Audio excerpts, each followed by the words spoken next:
कलाल जी के साथ में पूरे देश को, सभी को इस बात का प्रश्न है और लाखों लोग ये प्रश्न करते रहते हैं। इसलिए प्रश्न का उत्तर देते समय वेद कथा चल रही है तो प्रश्न का समाधान वेद से ही करना चाहिए मुझे, क्योंकि प्रथम पुस्तक वेद है दुनिया की, ज्ञान देने की, समाधान करने की। व्रतेन दीक्षा मापनोति दीक्षा मापनोति दक्षिणाम, वेद मंत्र है ये। इसका मतलब है व्रतेन दीक्षा। दीक्षा के कई अर्थ है। दीक्षा का मतलब होता है दिशा प्राप्त करना, ज्ञान प्राप्त करना। और दिशा का दूसरा अर्थ है मार्ग प्राप्त करना। व्रतेन, व्रत प्राप्त करना, संकल्प लेना। दीक्षा का मतलब यह है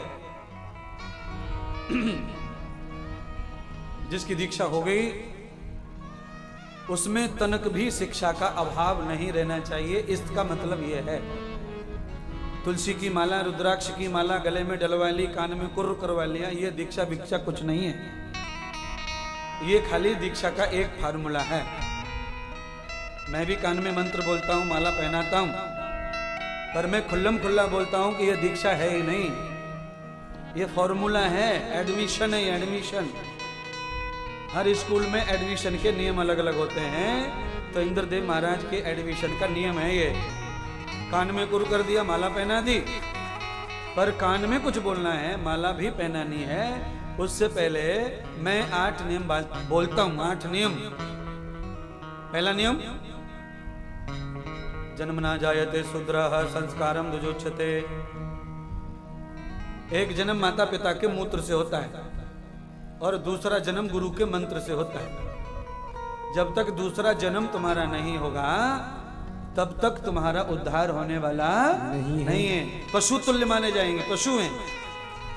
संस्कारम विधि वाक्शम, 16 संस्कार में से मनुष्य के 16 संस्कार हैं। 16 संस्कार में से ये पंचम संस्कार है दीक्षा ग्रहण करना। यज्जो यजेन कल्पथाम देवानां प्रथमान्या संति हनाकम मेहमाना सचंत यत्र पूर्वे साध्या संत देवा। साध्य करके देव को, परमात्मा को, जो साध्य करता है परमात्मा को, वो खुद देव बन जाता है। जब तक देव ना बन जाए तब तक साध्य करते ही रहो, करते रहो, तब दीक्षा सफल होगी। और इसीलिए दीक्षा ली जाती है, क्योंकि सब्जी छौंकना नहीं आता किसी को।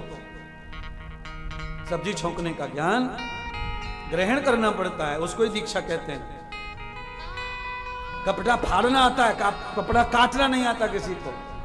फाड़ना अलग और काटना अलग। जो फाड़ दिया वो सिलेगा तो थेगड़ी लगेगी, और जो काट दिया वो सिल गया तो डिजाइन बनेगी। इतना फर्क है। इसीलिए फाड़ना नहीं, कटवाना। गुरु के हाथों से जो कटता है, दीक्षा का मतलब यह है जो कपड़ा भगवान ने तुम्हें दिया है, थान का थान, उसमें से कटिंग करके डिजाइन बनाकर गुरु पहनाता है। दूसरा संस्कार है ये। एक संस्कार कंपनी कपड़ा बना के देती है थान का, और दूसरा टेलर बना के देता है पैंट कोट टाई। गुरु टाई बनाता है, कोट बनाता है और तुम्हारे डिजाइन करता है। क्यों? गुरु ने भी गुरु बनाया है। कहां से? वेदामृतम यथा मूलम। वेद को, जिनके पास वेद का विज्ञान है, ऐसे ही गुरु के पास जाके दीक्षा लें। जिनके पास वेद ज्ञान नहीं है उनसे दीक्षा लेके तुम्हें कुछ भी लाभ होने वाला नहीं। लाखों लोग भटक रहे, करोड़ों की संख्या में मर रहे हैं। गुरु कर लिया, अब दूसरा गुरु करना नहीं, ऐसा पाखंड है।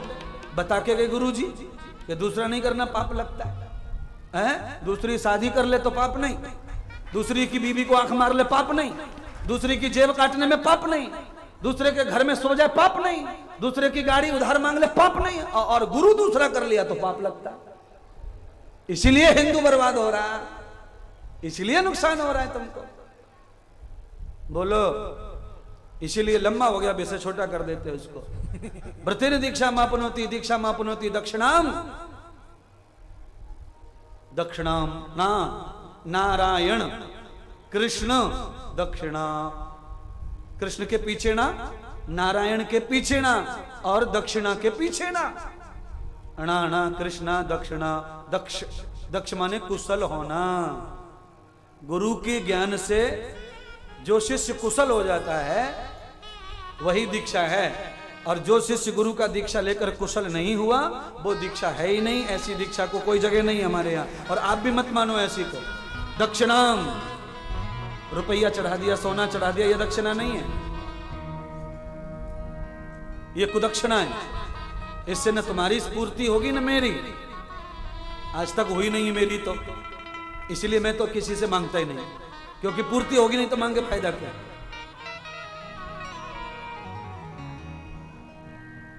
इसलिए दक्षिणाम तदक्षम यथा मूलम च, जिनका आत्मा, जिनका मल, जिनका बुद्धि, जिनका चित्त, जिनका शरीर दक्ष हो जाए, कुशल हो जाए गुरु के ज्ञान से, गुरु के वचन से, उसको दीक्षा कहते हैं। दीक्षा आपनोति दक्षिणाम।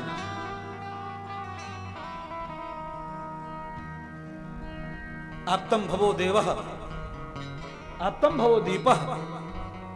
भगवान मनु कहते हैं जो खुद ही दीपक बन जाए गुरु के चाचल के, उसे दीक्षा चाहिए। मंत्र ले लिया चेला बन गए, मंत्र ले लिया चेला बन गए, इसका तनक भी आपको फायदा नहीं है, तनक भी, लेस मात्र भी लाभ नहीं होगा इससे। क्योंकि आप देख ही रहे ना, जो घटना घट रही है वो घट रही है, जो बीमार हो रहा है वो हो रहा है, जो मर रहा है वो मर रहा है। चेला है उसका मर रहा है, एक्सीडेंट होकर मर गया फलाने का चेला, फलाने को फांसी लगा के मर गया चेला, फलाना ये ऐसा हो गया चेला। क्यों? कि इतने से नहीं काम चलता है, दक्ष होना पड़ता है, दक्ष होना पड़ता है। जब आप दक्ष हो जाएंगे तो दीक्षा सफल होगी। इसीलिए कोई भी व्यक्ति को बिना दीक्षा के नहीं रहना चाहिए। देखो अंडे के ऊपर कवर होता है कि नहीं, थोड़ा सा अग्नि लगा दो, तपा दो, कवर अलग हो जाता है, अंडा अलग हो जाता है, अपने आप छोड़ देता है अंडे को। अग्नि में उबल के सेक दो, उबाल लो। तो जिस प्रकार से अग्नि का ताप लेकर के अंडे के दो भाग हो जाते हैं, खोखला अलग और माल अलग, ऐसा आपका है, आप में दो लेयर लगे हुए हैं, एक नकली और एक असली। तो दीक्षा का मतलब यही है कि गुरु आपकी तपन करता है, गुरु आपको अपने प्रभाव से, अपने तप से, अपने प्रेम से, अपने अनुराग से, अपने धर्म दंड से तुम्हें तपा कर तुम्हारे नकली खोखला को अलग कर देता है और असली को अलग कर देता है, उसका रूप बदल देता है और उसे ठोस कर देता है, ठोस। दीक्षाम कर्तुम आपनोति, आपनोति का मतलब है ग्रहण करना। बरते ना दीक्षा आपनोति, म आपनोति, आपह आनोति,